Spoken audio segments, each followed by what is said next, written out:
नमस्कार मित्रमित्रांनो, आज आपण बनवणार आहोत तांदूळ आणि बटाट्यापासून बनवलेले अगदी झटपट तयार होणारे खुसखुशीत आणि अगदी मऊसूत असे आप्पे. अगदी कमी साहित्यही आहे, सोपी पद्धती आहे आणि चव अगदी अप्रतिम लागते. त्याचबरोबर तुम्ही संध्याकाळच्या वेळी अगदी हलक्या फुलकं खाण्यासाठी काही वाटत असेल तर अशा पद्धतीने आप्पे नक्की तुम्ही बनवून पहा. तुम्हाला हे नक्की आवडेल. तर चला, जास्त आणखीन काही न बोलता पटकन आपण या रेसिपीला सुरुवात करायची.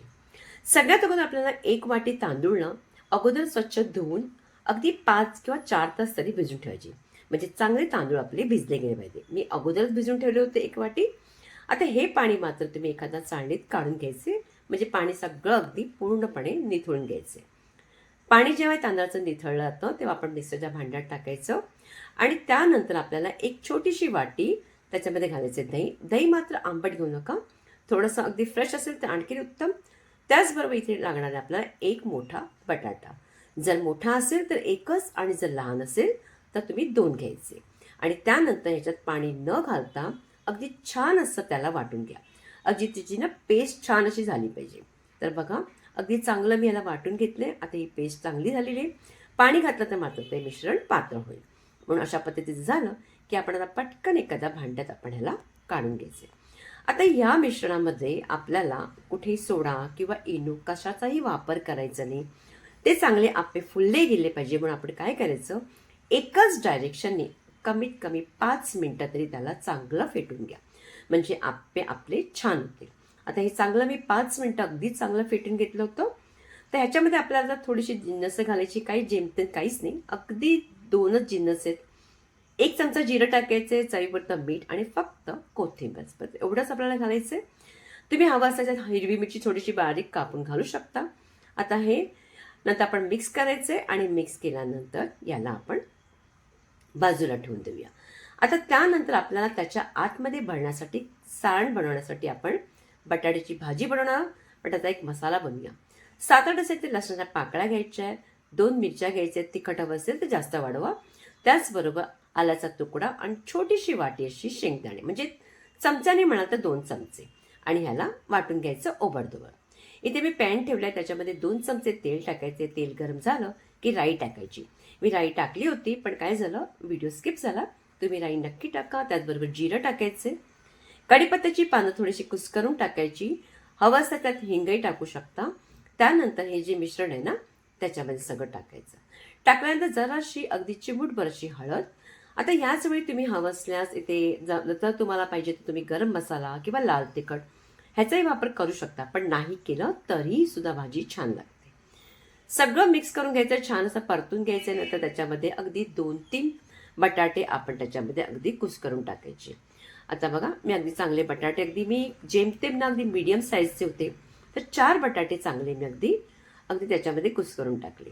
त्यानंतर चवीपुरतं मीठ टाकायचे आणि अगोदर या मसाल्याबरोबर बटाटे परतून घ्यायचे. आता हे बटाटे चांगले शिजावे म्हणून त्याच्यावरती ना पाण्याचे 2 वेळा तरी शिंतोडेचे मारा. हलकेसे शिंतोडे मारा, जास्त पाणी टाकायचं नाही आणि झाकून ठेवा. त्यामुळे काय होतं, बटाटे चांगले शिजले जातात. अधूनमधून तुम्ही जरा पुढे बघायचं, का मी मध्ये पाहिलं होतं, थोडं परतलंही होतं. तर बघा, छान अशी बटाट्याची भाजी रेडी झाली आहे. त्याच्यात लिंबाचा रस टाका आणि त्याचबरोबर कोथिंबीर आणि लिंबाचा रस टाकल्यानंतर आपण सगळं परतून घ्यायचं. आता ही भाजी आपण हे सारण बनवते. म्हणजे आपण जे आप्पे बनवणार आहोत त्याच्या आतमध्ये भरण्यासाठी हे सारण रेडी झालं. तर आता ही बटाट्याची भाजी आपण अगोदर काढून घेऊया. हलकंसं त्याला थोडंसं थंड करायचं आणि सारण बनणार आहे म्हणजे अगोदर ही तयारी करावी लागेल की आपण त्याचे गोळे नक्कीच अगोदरच बनवावे लागेल. का त्याच वेळी आप्पे करताना आपल्याला ते गोळे बनवून करणं शक्य नसतं. म्हणून या सगळ्या तयारी अगोदरच करून घ्यायची, म्हणजे झटपट आप्पे होतील. तर बघा, अशा पद्धतीने मी जितके बनतील तितके गोळे करून ठेवले आणि मिश्रण रेडी. आप्पे पात्र रेडी करायचं, त्याच्यामध्ये तेल टाकून गरम करायचं आणि नंतर हे मिश्रण अगदी थोडंसं अर्धा चमचा असं भरायचं आणि सगळं मिश्रण घातल्यानंतर त्याच्यात बटाट्याची आपण जे गोळे करून ठेवले ते घालायचे. घातल्यानंतर त्याच्यामध्ये पुन्हा ते मिश्रण वरपर्यंत चांगलं भरून घ्या. अगदी भरल्यानंतर ते आतपर्यंत चांगले भरून अगदी कुरकुरीत व्हावे म्हणून थोडंसं तेल टाकायचं. 2-3 मिनिटं झाकून ठेवा आणि पटकन आपले आप्पे होतात. झाकल्यानंतर जेव्हा ते खालून झाले की त्याला आपण अशा पद्धतीने उलट करायचं. जर होत नसेल ना, तर मी अगोदर ह्याच्यानेच करत होते, पण ते मला बरोबर जमलं नाही म्हणून मी काय केलं, चमचा आणि त्याच्याने दोन्हांनी मिळून असं उलट केलंय. तर बघा आता हे सगळे मी अगदी आप्पे अगोदर उलट करून घेईन आणि उलट केल्यानंतर तुम्हाला पुन्हा आप्पे पात्र झाकायची गरज नाही. का ते आपोआपच तुम्ही अगदी त्याला उलटफुलट करून जरा परतत राहायचं. छान असे सगळ्या बाजूने अगदी खरपूस असे होतात. रंगत बघा अगदी सुरेख आलाय. रंग जितका सुरेख आहे ना, तितके ते आप्पे सुद्धा इतके छान झाले होते. तुम्ही नक्की करून बघा, तुम्हाला सुद्धा खूप आवडेल. तर बघा सगळे आप्पे रेडी झाले आणि व्यवस्थितरित्या अगदी सगळ्या बाजूने अगदी खरपूस असे अगदी रंग सुरेख आला आहे आणि बनलेही आहे. चटणीसोबत किंवा सॉससोबत तुम्ही खाऊ शकता. अगदी मस्त बनतात. मुलांनाही मोठ्यांना सगळ्यांना आवडेल. अशा पद्धतीने जेव्हा मुलं शाळेत येतात तेव्हा त्यांना तुम्ही बनवून ठेवू शकता. ते अगदी आवडीने खातील किंवा जे आपल्या ऑफिसमधून येताना आपले मिस्टर त्यांनाही तुम्ही देऊ शकता. संध्याकाळच्या वेळी तुम्हाला अगदी हलकासा नाश्ता करायचा तरीही बनवू शकता. अगदी साधी सोपी रेसिपी, झटपट बनणारी आहे आणि खायला अगदी अप्रतिम लागते. नक्की बनवून बघा. रेसिपी जर आवडली तर जास्तीत जास्त लाईक करायचे, प्रत्येकाकडे शेअर करायचे, शॉर्ट व्हिडिओ पाहायला विसरायचे नाही आणि पुन्हा भेटायचे आपण एका छानशा रेसिपी बरोबर.